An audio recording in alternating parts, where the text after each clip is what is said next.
हाथ कंगन को आरसी क्या और पढ़े लिखे को फारसी क्या। आखिरकार जॉइंट स्टेटमेंट आ गया है। भारत और अमेरिका के डील के सारे पॉइंट्स निकलकर सामने आ गए हैं। क्या डील हुआ है और किस तरीके की डील हुई है, इस पर भी चर्चा करेंगे। और किस तरीके से ट्रंप ने एक ऑर्डर के जरिए भारत के ऊपर से 50% का टैरिफ वापस ले लिया है और भारत पर रेसिप्रोकल टैरिफ 18% लगा हुआ है। अब इस पूरे डील में भारत ने क्या विजय हासिल की है, और वहीं दूसरी तरफ इस डील के बाद पीओके भारत का है ये भी मान लिया है अमेरिका ने। क्या और किसने ये बातें कही है।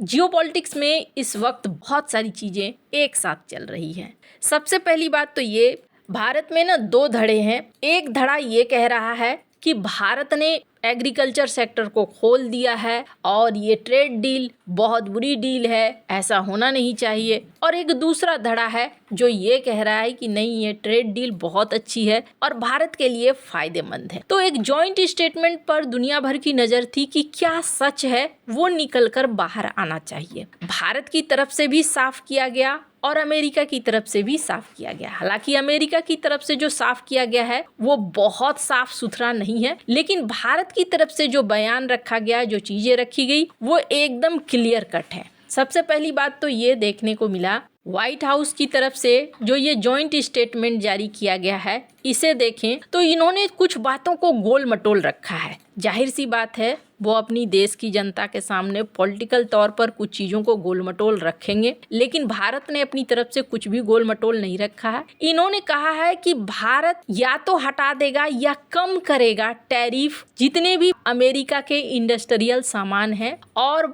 वाइड रेंज में एक बड़े रूप में अमेरिका के फूड और एग्रीकल्चर प्रोडक्ट को, जिसमें ड्राइड ग्रेन्स हैं, सोरगुम है, एनिमल को खिलाने वाले अनाज है, ट्री है, नट्स है और प्रोसेस्ड फूड है, सोयाबीन ऑयल है, वाइन है, स्प्रिट है और कुछ एडिशनल प्रोडक्ट हैं। पूरा खुलकर इन्होंने नहीं बताया है भारत ने, लेकिन खुलकर बताया है कि कौन कौन सी चीज़ें हैं और कौन कौन सी नहीं है। इसके अलावे इनके डॉक्यूमेंट में ये भी बताया गया है कि किन के ऊपर 18% टैरिफ लगेगा, किन के ऊपर नहीं लगेगा। फुटवियर, कपड़े बने हुए, leather, plastic, rubber, organic chemical, इन पर 18% का लगेगा। कुछ ऐसे मशीनरी भी हैं, सारे मशीनरी नहीं है। इसके अलावे कहा गया कि भारत आने वाले सालों में, 5 सालों में, नेक्स्ट 5 सालों में भारत $500 बिलियन की खरीदारी करेगा। एनर्जी प्रोडक्ट, एयरक्राफ्ट के पार्ट्स वगैरह या जीपीयू वगैरह,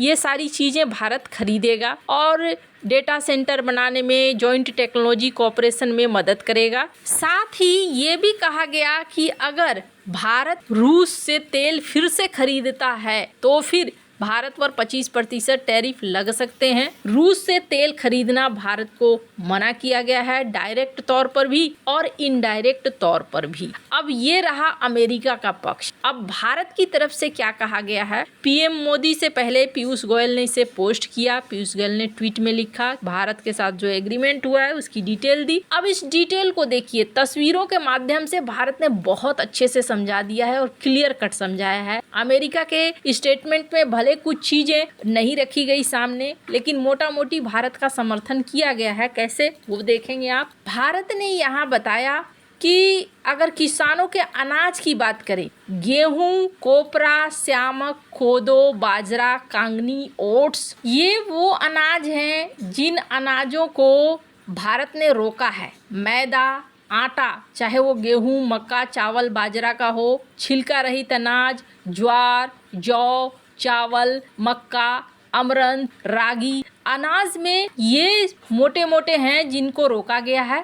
इसके अलावे अगर बात करें डेयरी प्रोडक्ट, तो डेयरी प्रोडक्ट में दूध, चाहे वो तरल हो, कंडेंस्ड हो, क्रीम, योगर्ट, बटर मिल्क, मक्खन, घी, चीज, बटर ऑयल, पनीर और भी प्रोडक्ट्स। फलों में किसे रोका गया है, केला, आम, स्ट्रॉबेरी, संरक्षित चेरी, सूखा आलू बुखारा, सूखा सेब, इमली, सिंघाड़ा, अन्य सूखे फल, संतरा, मैंडरिन, चकोतर, अन्य साइट्स फल, नींबू, अंगूर। सब्जियों में किसे, प्याज, आलू, मटर, फलियां, मशरूम, तोरी, कुंदरू, शकरकंद, काबुली, शिमला मिर्च, खीरा, लहसुन, कद्दू, भिंडी। मसालों की बात करें तो ये पूरी लिस्ट है। हमारे घरों में खाने वाले और बिकने वाले सारे मसाले इसमें शामिल है। काली मिर्च, लौंग, सूखी अदरक, हींग, अजवाइन, चकरमर्थ, केसरिया, सरसों, राई, भूसी और भी कई पाउडर मसाले। अब है कि खरीदेगा क्या भारत, तो यहाँ सब्जियों की लिस्ट दी गई है। फ्रोजन सब्जियाँ, जो डिब्बाबंद सब्जियाँ होती हैं, वो जो भारत में जल्दी बिकता नहीं है। दलहन की मिक्स्ड फ्रोजन सब्जियां हैं, खीरा है, गैरगिन्स है, मशरूम है, जो अस्थायी तौर पर संरक्षित सब्जियां होती हैं, डिब्बाबंद सब्जियां होती हैं, जो भारत में चलता है नहीं।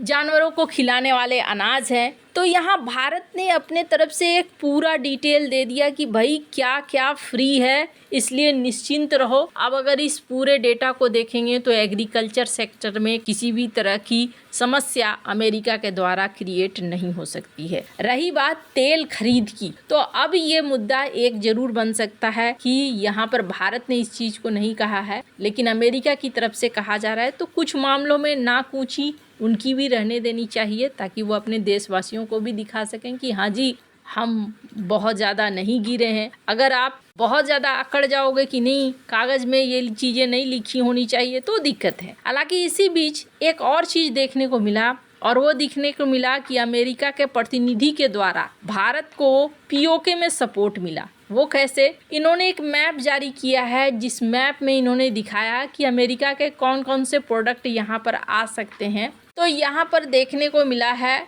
ये मैप, जिस मैप में दिखलाया गया है कि भारत का हिस्सा है पीओके, और ये एक संपूर्ण मैप है जो पाकिस्तान को भले अच्छा न लगे, लेकिन ये दिखला रहा है कि भारत को संपूर्ण रूप से पीओके सहित भारत का मैप दिखलाना भारत के पक्ष में जाता है। पर अब रही बात आगे क्या होगा। आगे धीरे धीरे समय बीतता है और समय बड़ा बलवान, काल बड़ो शिकारी। एक चीज तो जरूर है, मेक इन इंडिया कार्यक्रम को राहत मिली है। ज्वेलरी मामले में, जेम मामले में अब भारत को 0% टैरिफ लगेगा। दवाइयों के मामले में भी वैसा ही है। तो ऐसे में बहुत सारे सेक्टर हैं जहां भारत को बहुत ज़्यादा फायदा होने वाला है। और जहां तक $500 बिलियन की खरीदारी की बात है, तो ये 5 साल के अंदर है। 5 साल में भारत कौन कौन सी चीज़ें खरीदता है, हो सकता है डिफेंस के इक्विपमेंट हो या फिर मेक इन इंडिया के तहत कोई इक्विपमेंट हो, तो ये सारी चीज़ें चलती रहेंगी। पर फिलहाल के लिए भारत के लिए रणनीतिक तौर पर भी